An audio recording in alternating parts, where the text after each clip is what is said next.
Hello, dreamers, and welcome back to the show. This is the second part of a two-part series. So, if you haven't listened to part one, which is episode number 290, then you might want to pause this, listen to that one first, and then come back to this one. If you do not want to listen to the interrogation audio tapes, then I think you're good to skip it and just listen to this recap episode. I have a few notes about this podcast before we get started.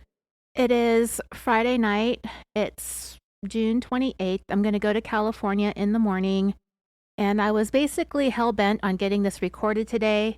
It's about 9:30ish in the evening, and I think I can get it done and into bed in good time. So let's give it a go. And you know what? I think I'll just go ahead and skip all the rest of the junk because I really just want to get this done. I also want to thank you all for the well wishes on the anniversary of the show. I appreciate all of the kind comments. I'm really trying to pull myself together and manage my time a little bit better. I'm trying. There's just been a lot of changes and upheaval in my life for the better, not for the worse this time. But, I'm just taking it all in. Right now, I was really excited to celebrate the 7th anniversary of the show, and I ended up doing nothing.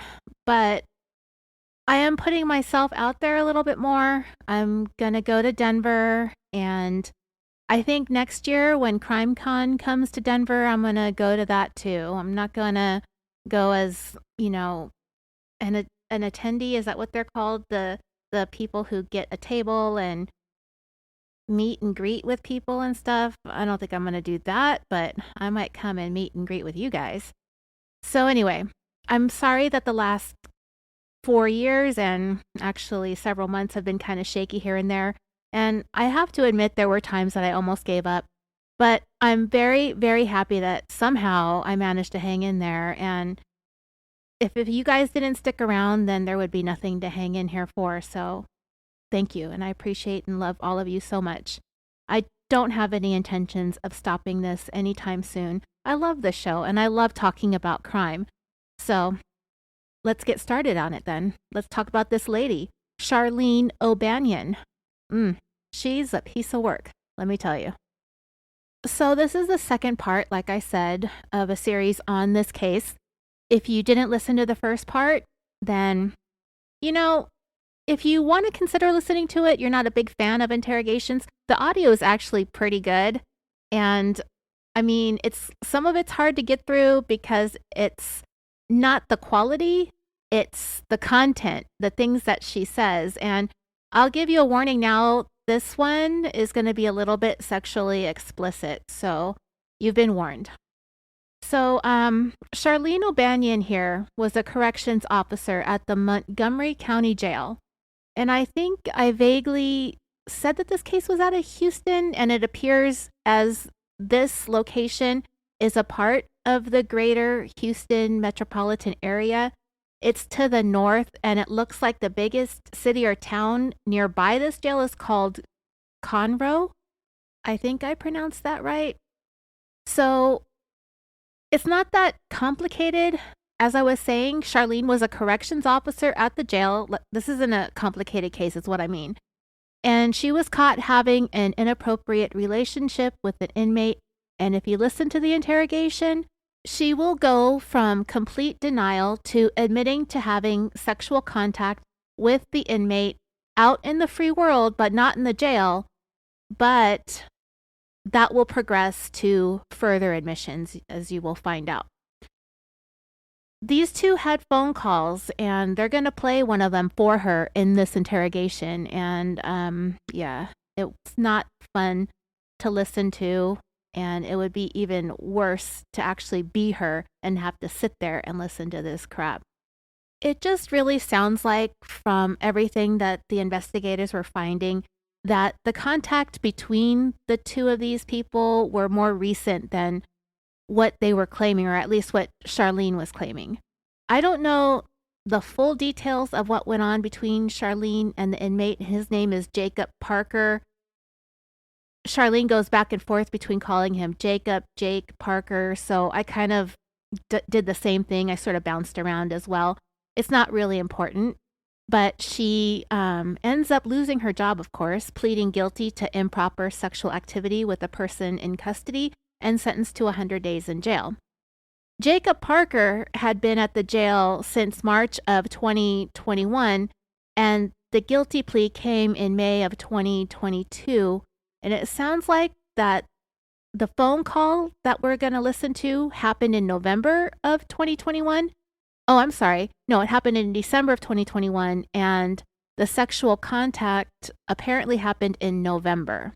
So that kind of puts a frame around when these events took place. So what I'm going to do for those of you who do not like listening to audio clips, I'm going to go ahead and go over the conversation that Sharleen here had with the two detectives assigned to figure out just what exactly are the shenanigans going on at the Montgomery County Jail between Sharleen and Jacob. So these detectives are both men, and I point that out because the secondhand embarrassment is bad, but to have all of this go down in front of two men, it would be dreadful for me. Under any circumstances, this conversation is cringy, but as a woman, it might have been ever so slightly less humiliating if this interview was conducted by two female detectives instead. The detective who is doing most of the talking is seated across a small round table from Sharleen, and his partner is kind of off to the side, and it looks like mostly observing and taking notes. He does pop in with a few questions of his own here and there. They tell Sharleen that they're going to give her a brief rundown of why they're all there, but I'm probably sure in the back of her mind, she has an inkling of an idea of what is happening. She might be hoping it might be something else, but I think she already knows. They start off with getting all of Sharleen's information, the name, address, phone number, etc. And they don't even bleep out her personal information in this either, which was kind of weird. And some of the people who commented said that they probably did that on purpose because they just didn't give a shit, you know? But maybe because Sharleen was a public employee and this is public information, I don't know. They just didn't do it. They didn't edit out her address, her phone number, all that stuff. To be honest, they probably didn't care because she betrayed them, you know? I hadn't really thought about that aspect of this type of crime, and it was definitely something that I hadn't really considered when we covered the Vicky White and Casey White prison escape in the previous episodes. And it's that these corrections officers, they're sworn in to take an oath, and their loyalty has to be to their people in law enforcement, the men and women that they work side by side with, right? Being sneaky and having relations with inmates is a betrayal to them and to their safety, and the breach of trust, wondering if other female corrections officers might be doing the same thing, causing them to question each other's integrity and trustworthiness. But at the same time, these things do go on, and not everybody gets caught. Sharleen was just unlucky, I guess. And maybe, perhaps they wanted to make an example out of her. So the detective starts off by telling Sharleen that they are not from internal affairs. They're detectives investigating what could be a criminal investigation, and it could be just internal, but the interview that they are having at that time was to be completely voluntary.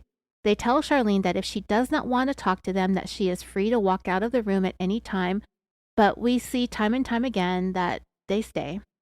So many times in these interrogations that I've actually been binging a lot of them for the past 10 months, and you could probably tell based on the content I've been putting out. We hear the same thing over and over again. This is voluntary. You're not under arrest. You're not in custody. You're free to go, blah, blah, blah. And nobody ever gets up and walks out the door, right? Well, I guess technically if they left, then the video interrogation wouldn't exist for us to be able to watch it on YouTube to begin with. But you get what I'm saying. The curiosity that these suspects or persons of interest have and desire to not want to appear guilty while at the same time trying to appear as cooperative as possible, it gets the better of them, and they stay to find out just how much these cops know. In this instance, Sharleen was not read her rights. If they are told they are voluntarily there, they don't have to read them their rights. Some places do, some places don't. it seems to be kind of arbitrary the way that every department does things differently. That being said, because Sharleen is speaking voluntarily, everything that she says can be used against her. So from this point, the detective just goes right into it. He says, "We were notified of a possible improper relationship between you and Jacob Parker." Now, Sharleen, she doesn't move very much at all in this conversation. She doesn't blink hardly. She barely flinches. And sometimes you almost think like your video is frozen. And she has absolutely no reactions to most of what these detectives have to say to her. And in the beginning, when he said, "We were notified of a possible improper relationship," she was completely as still as a statue, stone faced, absolutely. You couldn't read anything off of this woman. So, no reaction to what was just said to her. And the detective, he pauses a lot and he lets this stuff hang in the air, and it is uncomfortable as hell. Sounded like he was at the beginning trying to give her chances to talk or react or to ask questions or say something. Like, what? What are you talking about? Improper relationship with who? What? Never. Lies. Just the things that we tend to think that an innocent person may say or do when confronted with something that they absolutely did not do. But not her. She just sat there, very still. But anyways, the detective says, "I just kind of wanted to talk to you about it to get your side of that story." And after a few seconds, Sharleen finally said, as she shook her head side to side, "No, I don't know anything about that." And it was in a whisper. But is it audible? Not everything she says is clearly audible. Some of it I take an educated guess at. Some of it I just gave up on. But for the most part, you get the idea. You can kind of figure out her answer based on what the detective says next. So he asked, "Do you know who I'm talking about?" Yeah, he's in pod 6. So Sharleen didn't deny knowing who he was from being in the jail. The detective, he's on his iPad and he's like, "Okay," like prompting her to continue. And Sharleen said, I mean, he's just a trustee that we have around here, just around. And a trustee is someone who is given responsibilities in the jail. So they have the ability to interact more with the jail staff and the personnel. Sharleen describes him here in this video as a trustee that they have around. That's what she says. He's just around. And she says, "Yeah," and she kind of trails off and she doesn't really finish her sentence. The detective then asked, "Have you talked to him on any jail phone calls or anything?" No. None at all? No. That's a denial that's also a lie. Is that cell phone number you gave me a house phone or a cell phone? It's a cell phone. Do you have any other cell phones or numbers by chance? She doesn't answer audibly. She says, she shakes her head and she goes, "Mm-mm." Also a lie. Where are you typically assigned in the jail? It depends. Sometimes I'm in pod 5. Sometimes I'm in, like today, I'm in E-Quad. They kind of just move us around. And where is Jacob, a trustee, at? I think he's in laundry. I've seen him in laundry. I don't think he's out on the floor or anything like that. So it kind of sounds like Sharleen is trying to not have it seem as if she knows this guy's schedule backwards and forwards and where he's located around the jail at all times, because she probably does. The detective asked, "And where do you think that this allegation would come from if there's nothing to it?" And this is where Sharleen will begin to spin her story. It seems like she had this kind of at the ready, just in case. But if she thought of this on the fly, she's actually not half bad at bullshitting somebody. She replies, "So, I had a feeling this was coming. Oh, you did? Interesting. There was another inmate named Coker, Justin Coker, and he got out of here for I don't know what period of time, and he tried to contact me on Facebook. He sent me a message, and I blocked him on Facebook, and I guess one time Parker was going back to Equad to use the bathroom, and he was like talking like at the window with me, like Equad, because I was in Equad. He was talking through the window, and I guess like Coker didn't like that, which I had no contact with him or anything. And I don't know why, like he went up to, I don't know what was said between them, but he went up to Parker and said something. And then Parker ended up leaving back, going back to laundry. And Parker told me that he had gone up to him and was like, don't talk to her, something crazy like that, because that's so crazy.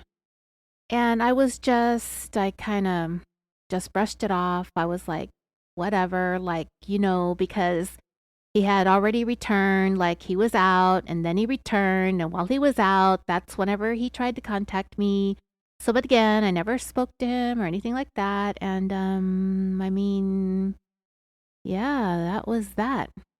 I just didn't think anything of it. I'm just like, don't listen to him, and that was that. That was her stupid answer. Not exactly word for word, but pretty close. The detective next asked, did he say why Coker told him that? And Sharleen said, he just said, that Coker was like, don't talk to her. Do you know Coker? He just, he was a, he was a male, booking trustee for a short period of time. And I mean, I worked Equad, several times during that time.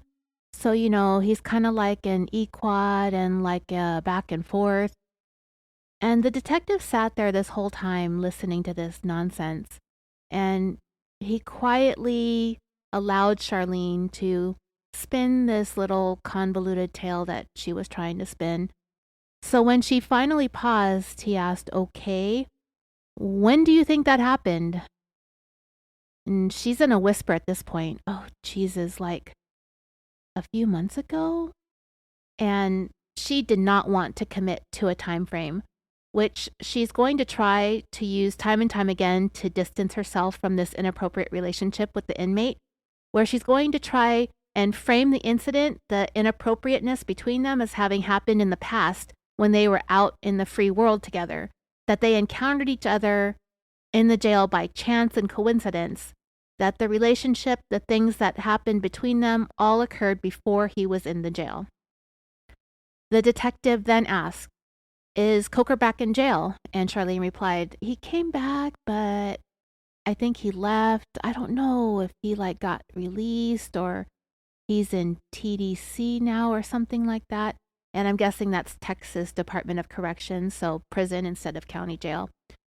So he's not in the facility anymore. And the detective says, so I'm just not trying to be rude here, but why would you expect this conversation to come up from that, like now, if that happened a few months ago?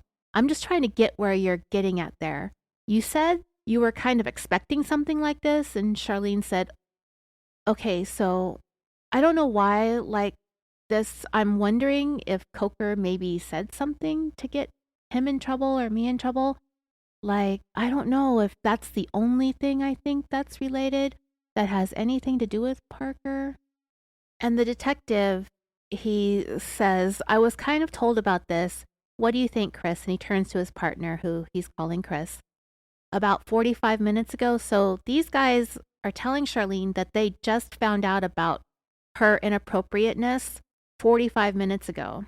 So they have very little that they're going on here, supposedly. And it kind of sounds like it because they don't seem to know a whole lot. You know how, like, a lot of times you get the feeling these interrogators already know the answers to all these questions? I don't think that's the case in this time. I think that they were in a rush to get her the hell out of that jail as soon as possible. So once this came down, they just immediately brought her in. They didn't do any investigation. they just went in with 45 minutes advance notice. And he continued, yeah, so I don't know exactly how it started, like who started it, but I was told it was brought to somebody's attention. And then we looked at jail calls, and there were jail calls between you and Parker, and all that stuff's recorded. So I don't think you're being completely truthful. I kind of know that you're not, because remember, she just denied making any phone calls with him. I'm not trying to be rude or nothing when I say that. Yeah, I know. I'm just kind of trying to lay it out all on the table for you. You kind of get one shot being truthful, and people perception means a lot in criminal cases and in internal cases. It sways people to do a myriad of different things, and this is kind of your chance to paint your own image. Sharleen is just sitting there in the chair, and she's still barely moving, but she's kind of slowly nodding her head up and down, yes, agreeing with some of the things that the detective is saying at this point about her conduct and that he's not believing her. And he says to her, so can you kind of tell me what's going on here? And she replied, yeah, whatever you heard. And he said, well, I kind of want to know from you. I'm not trying to go off rumor. I just want to know what happened. It's my job to find the truth, and that's it. So here's Sharleen. She's ready to start up with another tall tale. And she said, yeah, well, I guess a few years ago we talked, and I ended up here, and then he ended up here, and I didn't know he was here. It wasn't anything like that, and that was that. So her explanation for all the stuff in the phone calls, the sexual relations, etc., she's trying to say happened years ago outside of the jail.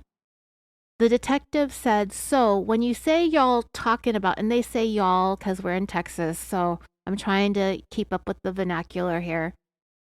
Y'all talking about it kind of dated a little bit before you started working here. Oh, no. He was never my boyfriend or anything. I just knew him from like the world. Okay, so y'all kind of talking in a sexual nature now that he's here? Oh, no. Now that he's here, no.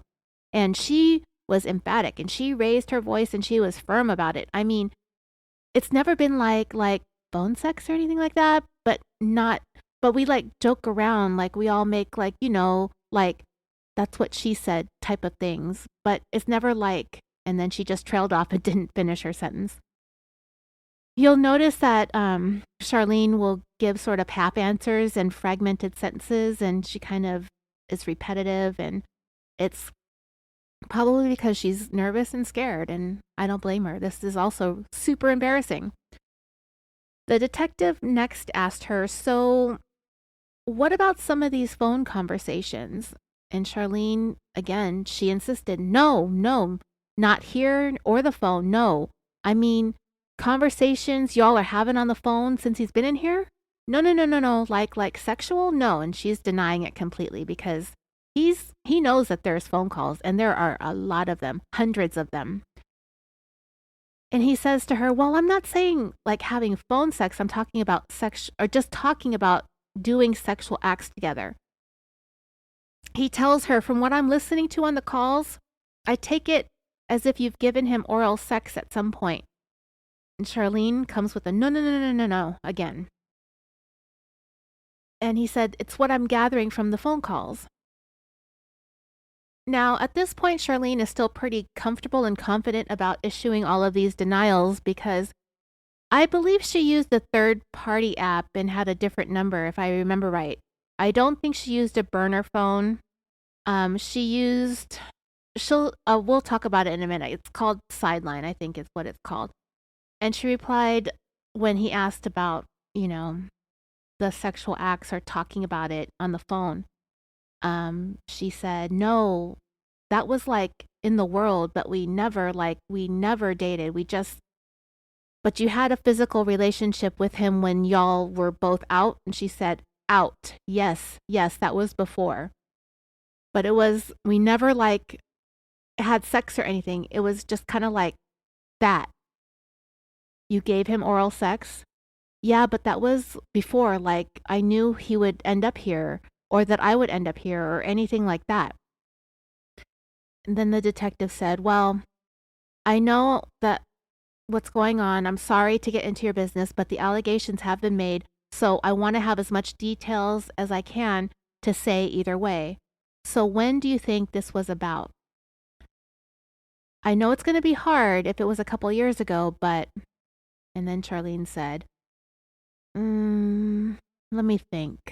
I want to say like in the past 3 years, because I was in a 7-year relationship and that ended about 3.5 years ago. And it was sometime after that. Okay, and can you give me like more detail on where you all met and things like that? How did you come to know him and how did you meet? We just met through friends. I don't remember where. I'm trying to remember. We went to go eat somewhere. I don't know. He was with his friends and we just all kind of met up and he was with one of his friends. Do you remember who his friend was? No, I don't remember.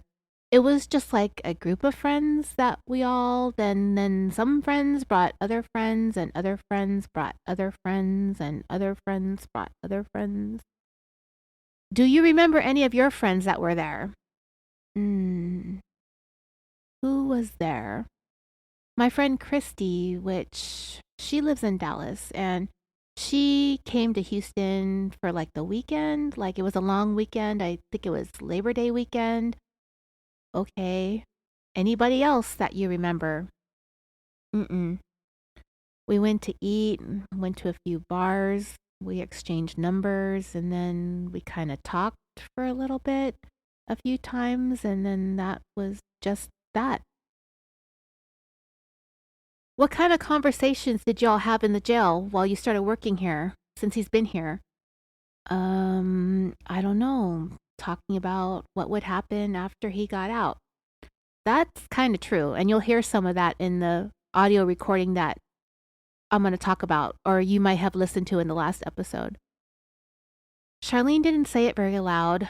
She didn't even say yes, but she ever so slightly nodded and said, when she was asked, like, does he call you from the jail while you're at home? She didn't want to answer, but she had to because she knew. She knew that they already knew that how many phone calls that there were.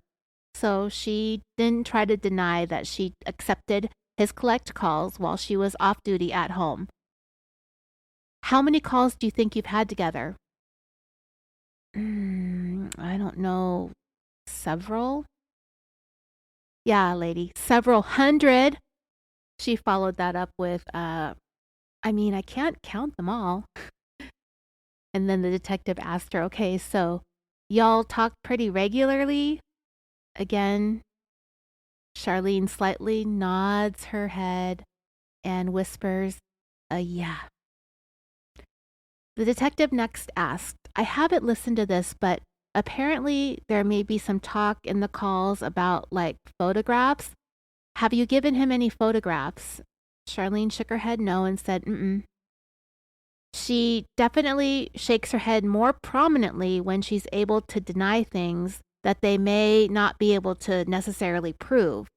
Like those phone calls that they're going to very easily be able to prove. She really couldn't deny that. But just a second after she denied giving him any photos, she admitted that she gave him a photo of his mom, which she said he asked for, and of his dog, Jax. So she even knows his dog's name. That's how close these two are. Have you ever given him any photographs of you? She shook her head, no.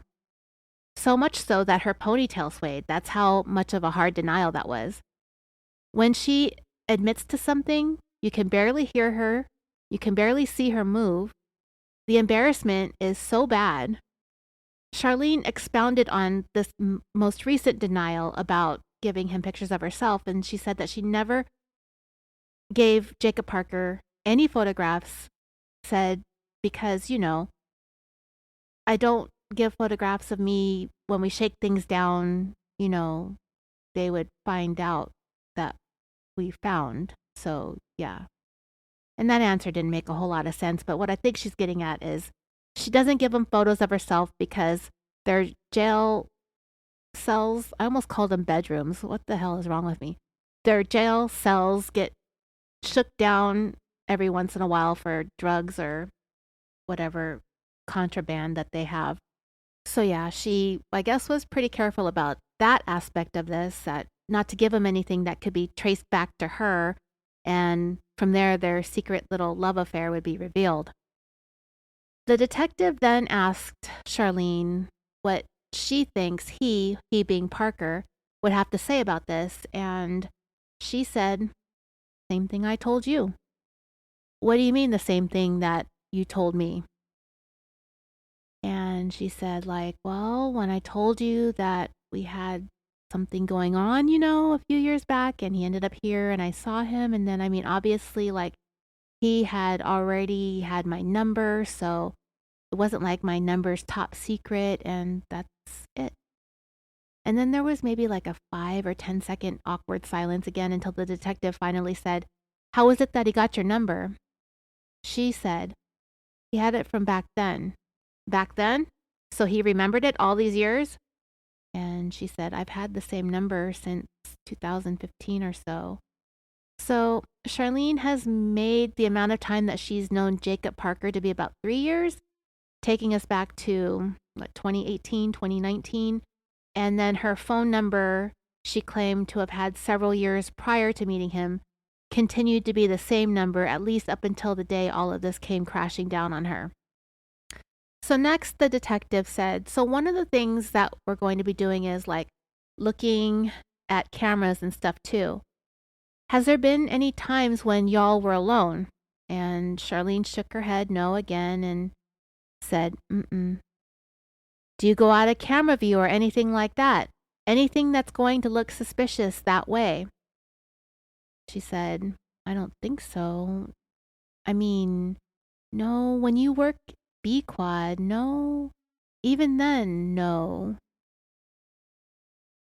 What's ironic about that, and this is a little bit of a spoiler, B Quad is where she admitted to giving this guy a blowjob. And yeah. So it's kind of interesting that she brought that up. I just realized that right now that I'm back here at the beginning. And she said, and she followed that up with, "No, even then, no. I mean, when I've entered the pod, I've always stayed like at the desk. Have you escorted him anywhere or anything like that?" And Charlene shook her head no again and said, "Mm-mm." "And when did he go from B Quad to Pod 6? Charlene paused again to think and then said, "I think it was a while back, maybe. I don't know. Honestly, it's been months.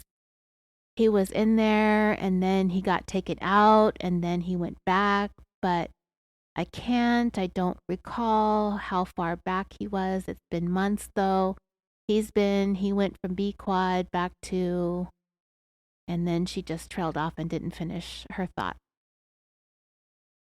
The detective then said, "All right, and then this other number, I think, is this your number?" And he read the number off. They didn't edit it out. And Charlene confirmed that that was her number. And he said, "So you have two different phone numbers?" And she said, "That's from an app." "Yeah, because I guess he told me, I guess it was like an out of area code. It was like cheaper or something like that." So, yeah. It was just like a sideline number, but it's just one phone. Okay, so dreamers, I didn't know what Charlene meant by sideline or a sideline number. Some of you probably knew, but if you're like me and had no idea, I went to Google. And Sideline is apparently an app, but it sells itself as being meant for professional or business use. A number separate on your phone, but you use the same phone and your same minutes, your whatever features you have, you can still use them. And it also will send text messages and automated responses if you miss phone calls. So it does a little bit of extra stuff to make it seem like you have like a big, huge, fancy office and a whole bunch of phone numbers, and you're super important because you have two numbers. It just says to keep your personal phone number separate from your business phone numbers. The detective asked, so that's just a number from an app. What app are you using? And she said, it's called Sideline. Okay. And what kind of phone do you have? An iPhone. Okay. Is that in your car or is it on you? And she said, it's in my backpack. Is that in a locker or something? It's in the E-Quad. And he said, okay, just give me a few minutes if you're okay with that. I'm going to step out for a second and I'll get back in. Okay? Yeah. Okay. At this point, this whole thing about her phone being in the E-Quad is another lie.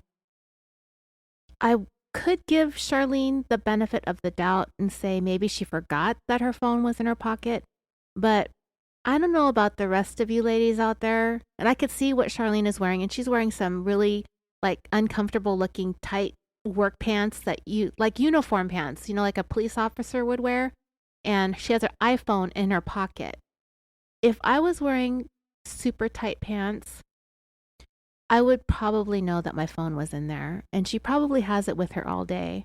And she likely never leaves it in her backpack at work. I just don't think she wanted to tell him that her phone was in her pocket at that moment because I think that she was afraid he would ask to seize it, which he will. But I think she was hoping to put off the inevitable, I guess. So the other detective, who had been pretty much quiet the whole time, asked if he could ask her something before they step out, just so he's clear. He said, so Parker got your phone number from three and a half years ago, and he remembered it over three and a half years? And Sharleen replied, yeah, I mean, he's really close to his mom, and again, distancing herself and putting mom in between her and Jacob Parker.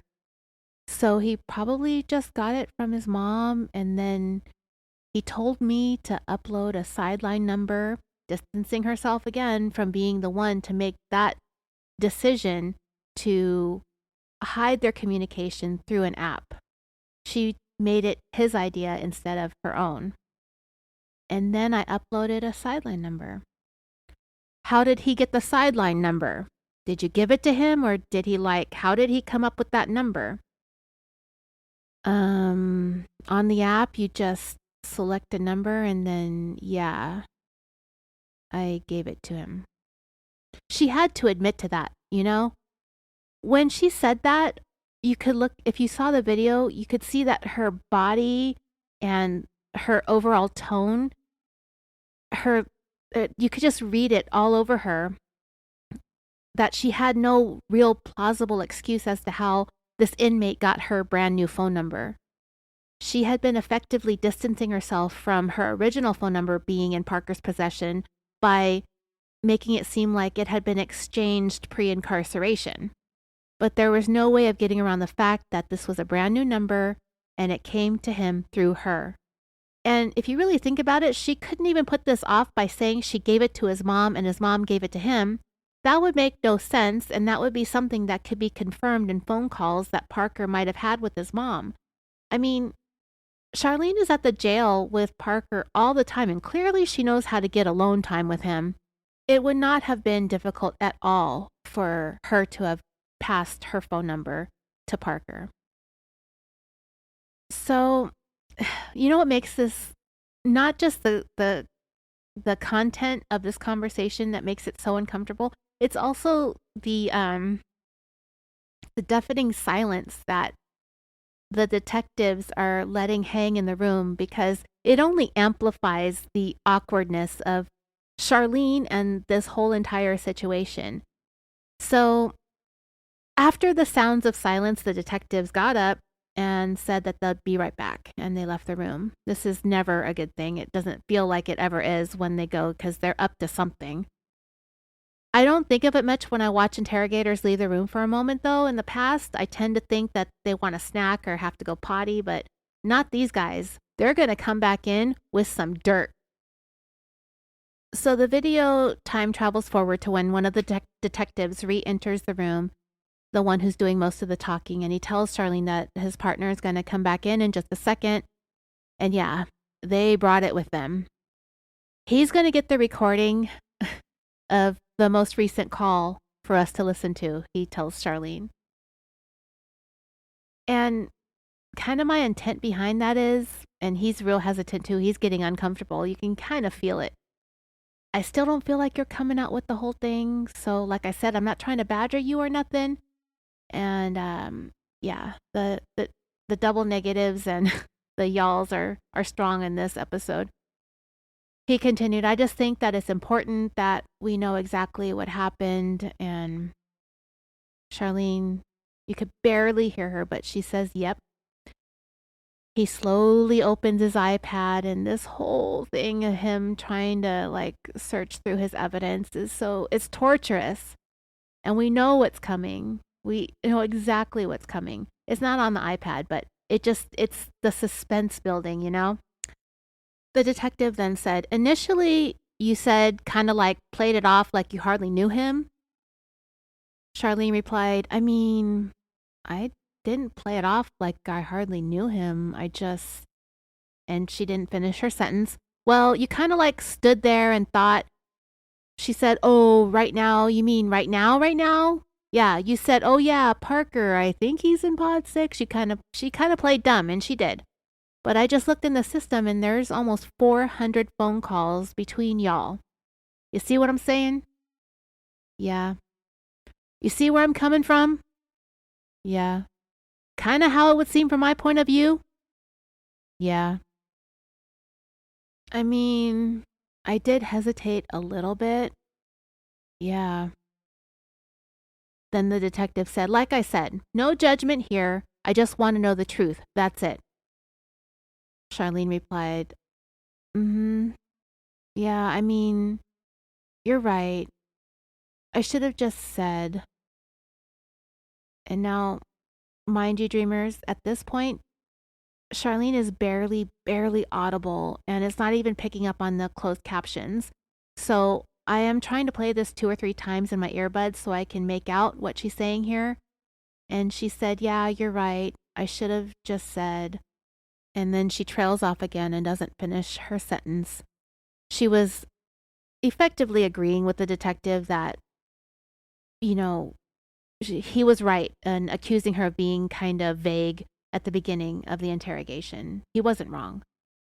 And she's going to stay vague. She's not going to get very much more specific than she is right now.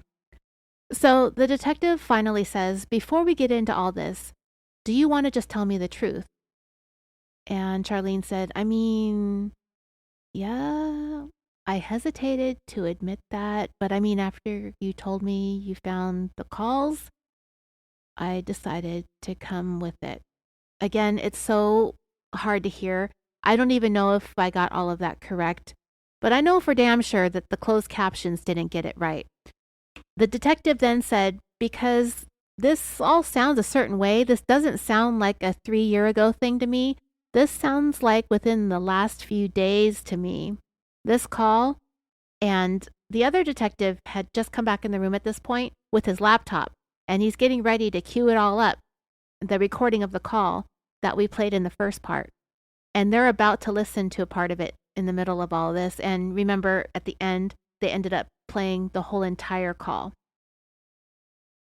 The detective continued. Now, I don't know if you remember what y'all talked about yesterday. So apparently this phone call happened just the day before. But this sounds like a pretty recent event to me.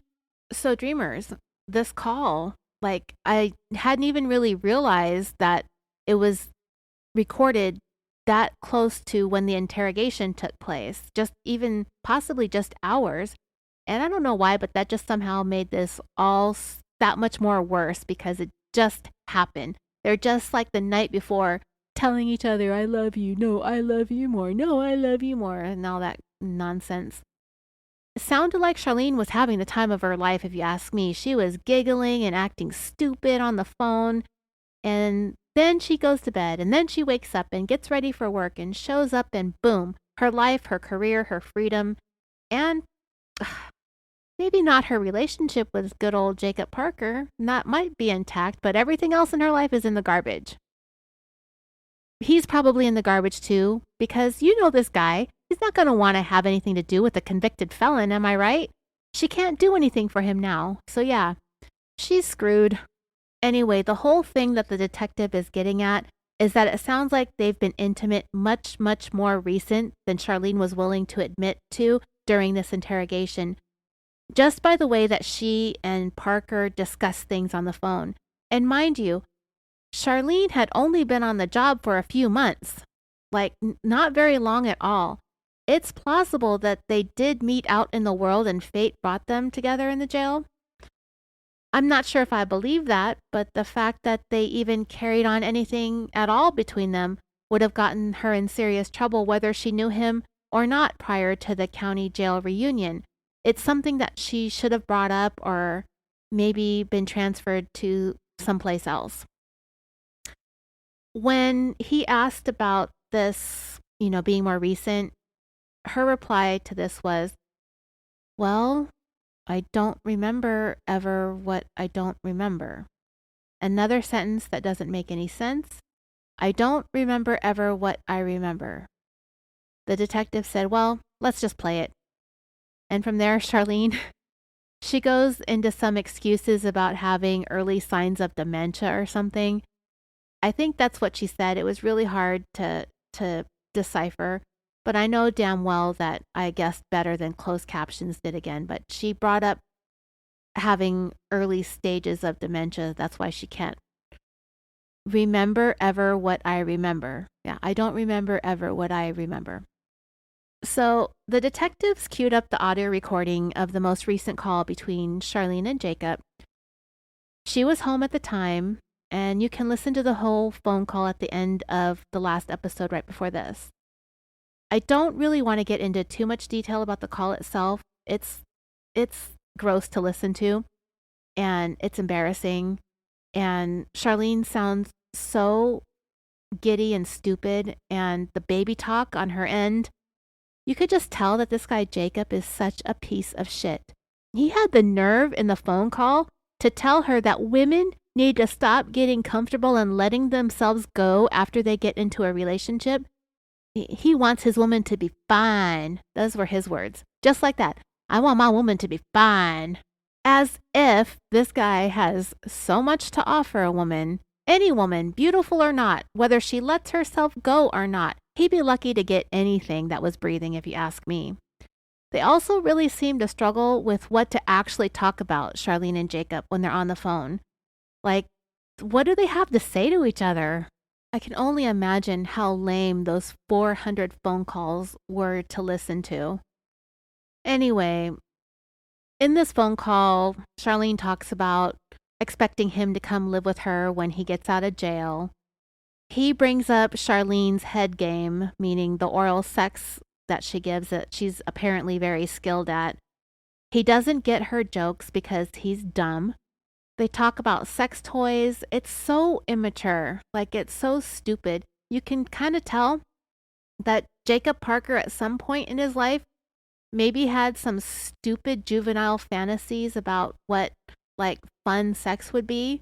And then continues to think that that's what people do, like on a regular daily basis. Like, we go home to our spouses and have like all kinds of crazy contraptions and swings and ball gags and all the kind of things that, are like an alternative lifestyle. But he seems to think that just everybody has these things in their house on a daily basis. Like, I have a swing hanging from my ceiling or something and some mirrors up there too.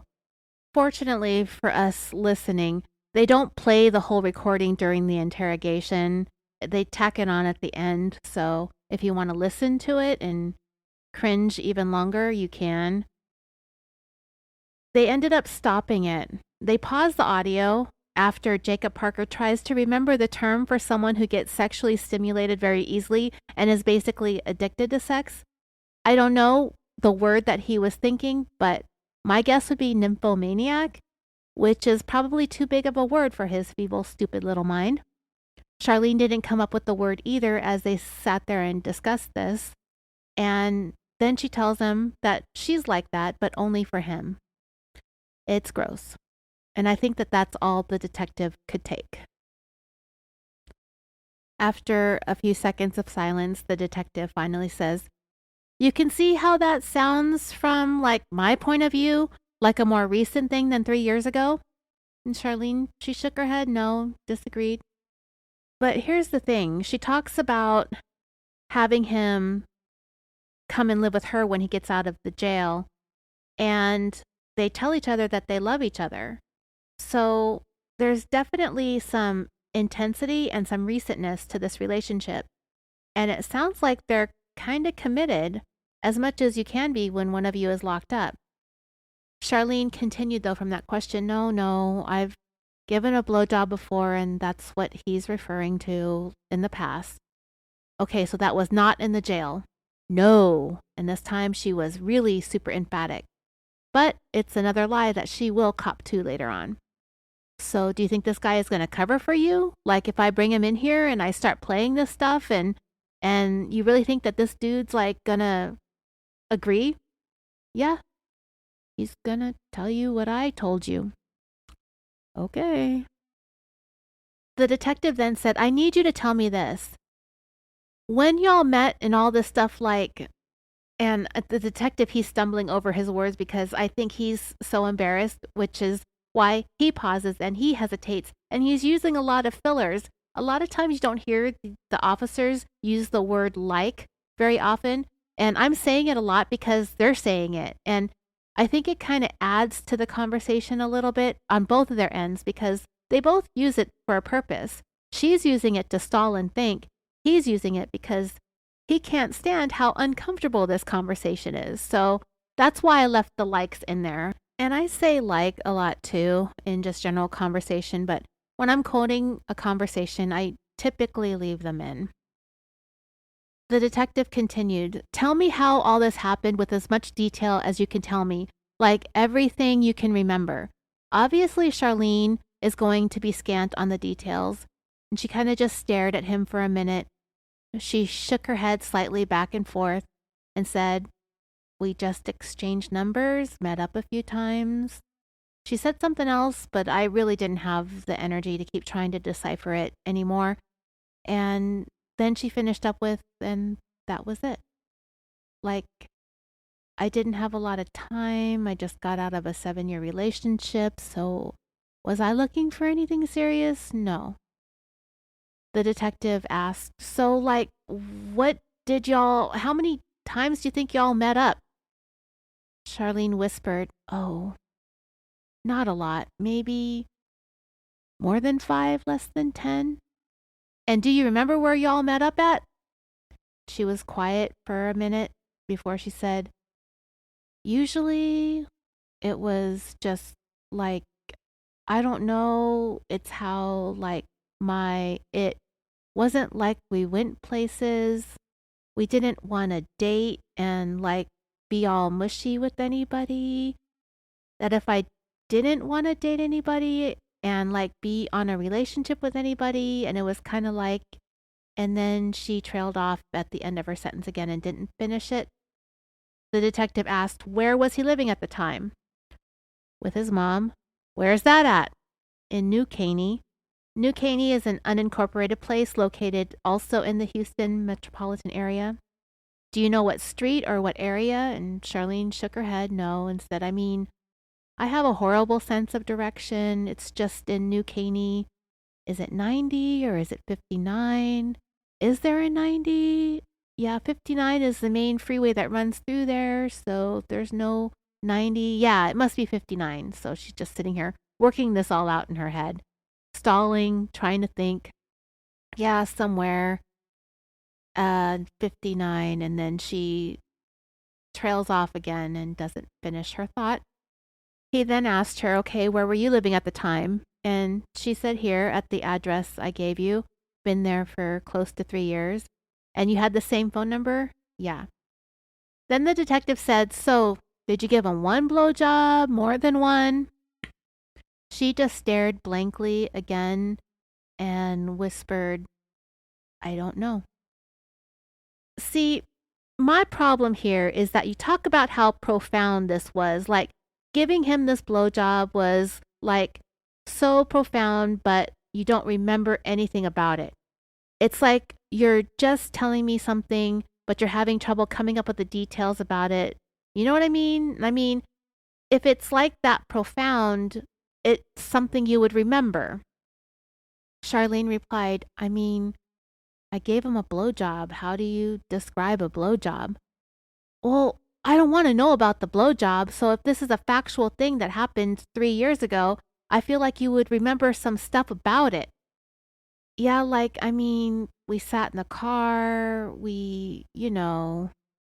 and she trailed off, and the detective said, like, when I asked you who was there, him, of course, like when y'all met or whatever, and then when I asked, like, who else, who all was there, and you said it was like a bunch of friends, but like you can't remember one thing, it doesn't make any sense. How do you only think about it for 30 seconds? Charlene replied, I mean, I was with my friend Christy, and there were other people there. I mean, some of them, like, I knew who they were, that I'd seen before, but I didn't, like, know them personally or anything. I mean, it wasn't like they were my friends. I was there to hang out with my friend Christy because she came from out of town. Does Christy know this guy at all? No. Mm-mm. Okay. So walk me through how y'all got to talking when y'all saw each other in the jail again or whatever. Like, how did it build to this where y'all are talking almost 400 times? She replied, I'd seen him, of course. I recognized him and he recognized me, but it was just, there was, like, I mean, my thoughts weren't like I was going to pursue anything. I can't speak for his thoughts at the time, but it wasn't anything like that. And he was respectful. He never, did anything to signal or anything. And I guess I had gotten a message from his mom saying that I guess like Jacob had talked to her and he mentioned that I was, here. And he just told her to tell me like that he loved me or missed me or that he saw me here. And I don't remember, like, something like that. And then she asked if he could call me. And so he started calling me. And you notice, like, she didn't say, she asked if he could call me. And I said, sure, yeah, give him my number and tell him to give me a call. She didn't say that. She just said, he asked if he could call and he just started calling me. Here she's distancing herself from taking responsibility for him beginning his collect calls to her. So he started calling me, but it was over the course of it wasn't just like one day. He was like, oh, I saw you, and then just started calling me. Yeah, so his mom, and she trailed off. So his mom reached out to you? Yes, I mean, I've had her on Facebook. Okay, so she sent you like a Facebook message. Yeah. Then the detective asked, what's her name? Sharleen again stared real hard at him, and she's blinking once in a while too. You remember when, I don't know if you all recently watched the interrogation with Ruby Frankie up there in Utah with the abused kids, and how she kind of just stared at the interrogator and then kind of blinked kind of hard. Sharleen kind of reminds me of that sort of demeanor. So after she stared, she said, I mean, I don't want to drag her into this. I don't want to get her involved in like this mess, And the detective said, I mean, it's really just like the details of the story. There are ways that I can find it. Anyways, it's probably in his emergency contact in jail. And Sharleen kind of grinned, a pretty anxious and nervous grin. And she said that she just wanted to keep it as just between herself and Jacob. Of course she did. Now it's going to be the talk of the county jail. Definitely don't want mom knowing about all this mess either, right? Sharleen said, but I mean, obviously, you'll figure it out. Y'all can do that, but I don't want to drag her name into it. So she's basically telling them, you want to know Jacob Parker's mom's name. I'm not going to tell it to you. I could if I wanted to make things a little bit easier on you, but I'm going to make it difficult on you and make you go look it up. After that, the detective moved on, and he said, so, where was he housed whenever y'all first started talking on the phone? And in a whisper, Sharleen said, ooh, I can't remember. I don't know. I guess maybe in the quad. I don't know. He was back and forth. Like he would get fired and then he would, come back, get fired, go back. At that time, I can't remember honestly.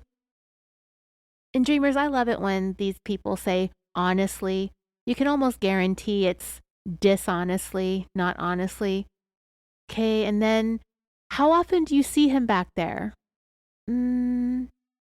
I'll stop by. I'll be in there for like a minute or two and then I leave. I mean, I don't go down there every day, but if I'm in the area, I'll go there. What do your coworkers say when that happens? Nothing. I don't know. It just seemed, I don't know, like it would be out of the ordinary to me. It wouldn't be nothing. I mean, and then the detective cut her off because now she's just rambling. Do you play it off as something else or we all talk, like I like to think that my coworkers and I are all pretty close. And so, sometimes I'll go in there and I'll go talk to Bailey in Pod 7. I mean, I'm familiar with all my coworkers, so I don't just like talk to one person, like I talk to everybody. I know everybody on our shift. So if I'm in the area, I stop to chit chat with whoever's in the pod, but I mean, I don't go in there like looking for Parker. Yeah, no, I mean, sometimes he's asleep. Sometimes he's out in the rec yard. Or, I'm not like, where's he at? Where's he at? She probably is like, where's he at? Where's he at? So at this point, the detective shifted back to talking about Parker's mom. He asked, what did you mean like a minute ago when you were like, we were talking about his mom's name? If y'all figure it out, but don't include her, like you mean her name? And Sharleen said something under her breath. I couldn't understand very much. And she just then said, yeah, I just don't want to. Yeah, no, I don't want to. I don't want to drag her name into it. I mean, if she's on his emergency contacts, then yeah. And she trailed off. Can you tell me what y'all's conversation was like without dragging her name into it, possibly? I'm just curious about this. I don't know. I'm not wrapping my head around that. It seems kind of different. What he's not believing here is this whole interaction involving Jacob's mom. They don't need a third person. So they don't have to go through the mom. They're there at the jail every day together. They have plenty of time. They have all the time in the world to be like all lovey-dovey with one another and not having to go through mom. I would believe that the mom's involvement would be maybe to the extent that Sharleen might help her make some three-way calls to Jacob for her or to call mom for Jacob as a favor to him, maybe to save her a little bit of money or whatever, or the other way around. But I think that would probably be the extent of Sharleen's interaction with Jacob Parker's mom. I mean, this is a guy that she doesn't know very well, that he's in jail. I mean, I get what the officer is saying here, that he's not wrapping his head around this story that she's trying to tell because Sharleen needs that distance. Sharleen replied to his question, though. She just sent me a message and said that Jake told me that he saw you and he missed you or something like that. So Sharleen's trying to make it sound like the connection was made initially through the mom. Not her and Jacob, sparking this little romance between each other.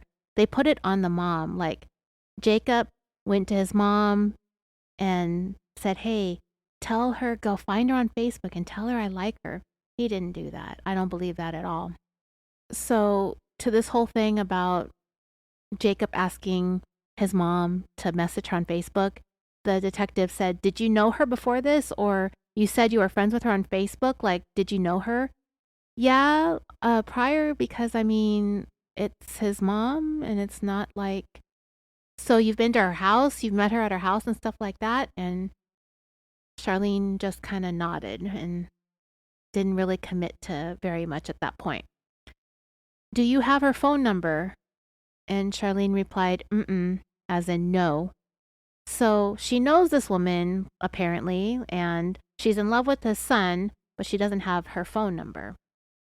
So the detective said, I asked that because those are things like I can verify, you know what I mean? Yeah, you're telling me what you're telling me, but if I can call her and talk to her about how she knows you and all this stuff. And in this moment, it kind of felt like Sharleen wanted to deny having Jacob's mom's phone number. But once the detective said that he could verify things, she admitted that she had it. And the detective said, so I guess, do you know it or is it in your phone?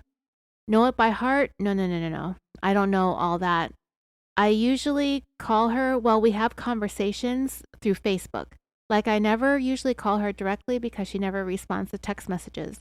So if I have a message to send her, I'll send it through Facebook. And then if she needs to call me or I call her, it's usually just Facebook. I don't know why, it's just easier for her. And your Facebook, is your Facebook just your first and last name? And Sharleen said, mm-hmm. Again, the detective moved on. So there's obviously 400 jail calls that I'm going to have to go through. All of those. Is there anything that's going to pop up that's not jiving with what you're telling me today? No, I don't think so. I guess we've been talking and it's been what it's been. Like, what do you mean? Like, obviously there's something going on between us. Like, do you mean, like, what do I need to tell you? That there's something going on between us? And the detective replied, I just need to know if y'all had sexual contact inside this jail. Sharleen is still continuing to deny this. No, she's very animated with certain denials, and this was a big one. That's what I'm trying to find out, he said. No, none. No, not at all. Mm-mm. Anywhere? No. He then asked his partner if he had any questions coming to his mind, and he said, oh yeah.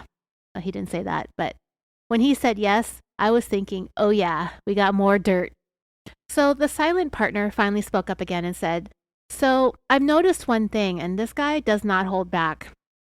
This is definitely like a good cop, bad cop kind of a thing. And he didn't have to do very much as bad cop, but just sit there. He could have been staring her down the whole time and made this whole thing that much more uncomfortable. So the second detective, the quiet one, asks Sharleen, you seem to have blanks in your memory when we get to certain details. And yeah, dude, because they're cringe, and Sharleen doesn't want to speak those words out loud in order for them to live in infamy on the internet for the rest of time. But you remember being groped and a blowjob from 3 years ago? I find that hard to believe, okay? This is your one chance to get honest with us. Once we get up and walk out, we're done. We're done. And honesty is the only thing that's going to help you with us. Sharleen said, mm-hmm. So my advice to you right now is to be honest. Have you had any inappropriate contact, whether it's groping, blowjobs, vaginal, anal sex, anything, hand jobs? And she just sat there shaking her head no, denying it all. And yes, I'm being vulgar to get a point across. And Sharleen replied, yeah, no, it's not, none of that. Then what is it? Finally, Sharleen came with the small nugget of truth. She was quiet until she finally said, I might have given him a blowjob in the back of B Quad. In the back of B Quad? How long ago was that? I don't know. A few months ago? A few months ago? How long have you worked here? Since April. Was he already here? He was already here. Do you know how long he's been here? I don't know. Not off the top of my head. So she started working there just in April. By November, she's giving him blowjobs in the jail. So yeah, this whole thing progressed pretty quickly, and 400 phone calls in between those times, you know.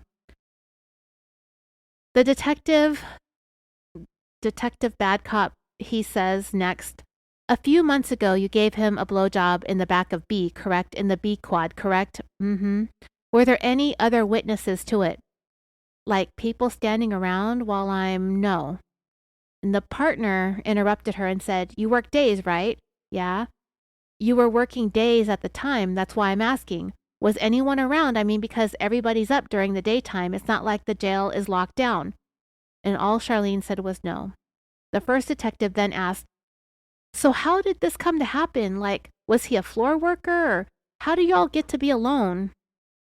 At that time, yeah, they brought him from the pod to work, and they brought him from a pod, and I don't think that day they brought anybody else from the pod. It was just him. But there was a lot of drugs and stuff being passed around, like pills. So they didn't want anybody from the B quad out on the floor because we didn't know who the source was or who was passing around. So they pulled someone and they pulled him. The detective interrupted and said they pulled a floor worker from a pod, and Sharleen continued. And then the previous day, they had pulled 2 from a pod. So it was just kind of like one of those things, like anybody that volunteered, and then it was him. And where exactly did you all go? The hallway in B quad. Like back towards 1516? Mm-hmm. So the detective here, he knows all the sweet spots in the jail too, right? Closer towards the entrance or like at the very end of the hallway? Sharleen answered, so if you're entering 1516, it was like closer to the entrance. And then where did he go afterwards? Did he just continue to work? Yeah, I guess he was just like mopping the floor over there somewhere. Do you remember what bosses were working with you that day? Like what, sergeants? Like, who were your coworkers in the quad that day? Like, who was manning the pickets and all that stuff? I don't remember, no. But Sharleen did think for a minute. She named a few names of her colleagues who she worked with on a daily basis and mentioned that she thinks that there were just 3 of them working there at the time. Was that one time? And Sharleen nodded yes. You only gave him 1 blowjob one time and that's it. Yep. How long have you all been talking on the phone up to that point? And at this point, Sharleen is back to mumbling. She said something about August. About what month did you give him a blowjob? Last month. Is that the only day that he came into B quad? I think it was 2 days, like he was in B quad, like within a week. Did anything happen on the second day? And she shook her head no. And was this planned? Like, did y'all talk about this on the phone beforehand? No, it wasn't pre-planned. It was just...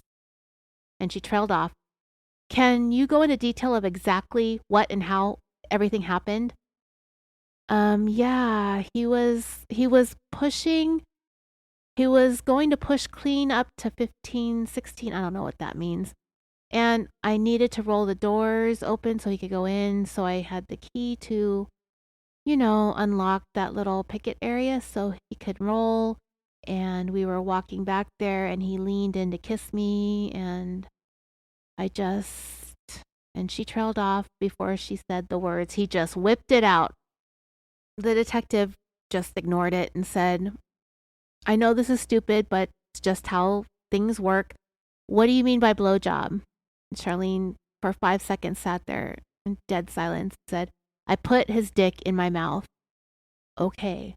Did he ejaculate? No. Is there anything you need or you want to add or anything at all? No, that's it. The detective turned back to his quiet partner and said, You got anything? And the detective asked, Has anything else happened? No. We haven't had sex in the facility. He has not gone under my pants. It was just that. Well, just that is all it takes, honey. Right? 1 blowjob and you're out. The detective asked, Have you brought him anything in? No, never. Naked pictures. Did you ever give him naked pictures of you? No, I don't take naked pictures. As if that somehow makes any of this any better. Have you written him any letters, passed him any notes? Has he written you letters or passed you notes? Yeah, I wrote him a letter, like just I'll write something down and give it to him. Yeah, that's how letters and notes usually work. She continued, it's like nothing you wouldn't hear in a conversation, probably. Yeah, and we know what kinds of conversations that these two like to have. She was asked, so your phone, you said your phone was in your backpack?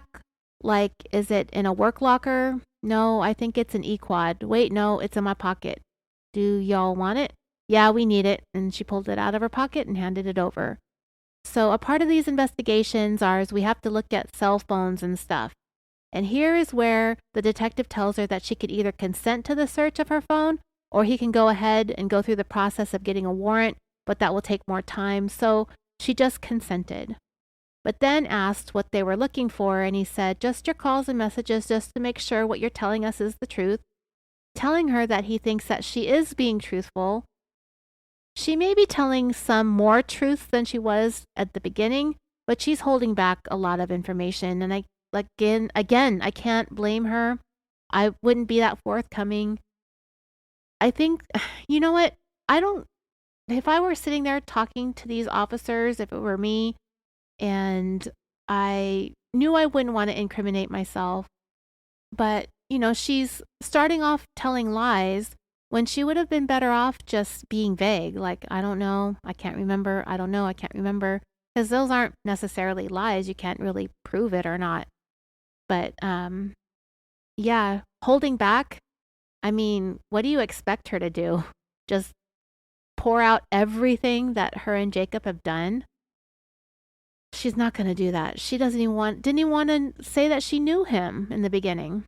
But anyway, the detective tells her that they need to make sure that they cross their T's and dot their I's. So they fill out the forms for her to consent to the phone search. They also do one for DNA a little bit later on. And at some point, Sharleen does inquire about the status of her job. I'm losing my job, aren't I? And they just tell her it's not up to them to make that determination. But, dreamers, it's a no-brainer. She's lost her job. So they started the download on her phone, and the detective came back in to let her know what was up. And he says, the way this works from here is we talk to the district attorney's office. They make the determination on charges and all that stuff. As Sharleen asks what the charges were, and he says that it's up to the district attorney, so he doesn't have an answer for her on that right now. But he said he will be talking to them and about everything that they discussed. Sharleen asked, what kind of charges? Like, what's the charge? And he replied, so it's illegal to have sexual contact with an inmate as an employee. So the ball is kind of in their court, but I'll let you know as soon as I hear something. Sharleen was silent for about 10 seconds before she said, will I go to jail? The detective said that's up to the district attorney. Spoiler alert, Shar, you are going to jail, most definitely. But employment-wise, I will make some notifications and then we'll get the ball rolling on that stuff too, okay? That was code for you are fired. So just hang tight. We're going to get some stuff squared away. Meanwhile, all of Sharleen's dirty little secrets are getting uploaded from her phone into the evidence that they're collecting against her. The detective also let Sharleen know that he spoke to Internal Affairs and that they were sending people down to talk to her in order to start their process and their investigation. He started to get into some of the drug stuff that Sharleen had brought up earlier, but it's not really relevant to this case, so I'm not really going to get into it. Clearly, they have a person here with questionable judgment, so they just want to make sure that she wasn't responsible for bringing any of that stuff into the jail, which she denied. And when I think about it, she probably wishes that that's what she had done. Dealing drugs instead of dealing blowjobs is a heck of a lot less embarrassing. But they do want her DNA to test it against the drug evidence and the baggies that were seized. And that's basically the end of the interrogation, and they go into the recorded phone call after that, the whole in its entirety. And the wind-up, I told you at the beginning, she was taken into custody, I believe on the same day, and charged. She pleaded guilty and was sentenced to 100 days in jail. I wish I had an update on the happy couple, but it seems like they're keeping everything private these days. And dreamers, that is all I have. I want to thank you all so much for waiting for this episode to come out.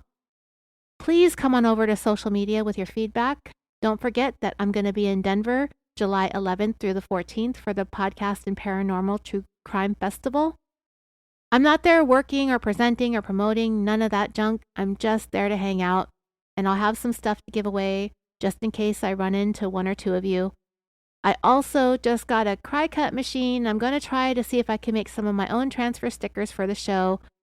We can put on our cars and stuff. And when I wrote that was right before I tried the cry cut, and I posted it on my Facebook group. So go and take a look. They're pretty cute. All right, that is all I've got for tonight. I want to thank you all so much for listening. And as always, until next time, sweet dreams.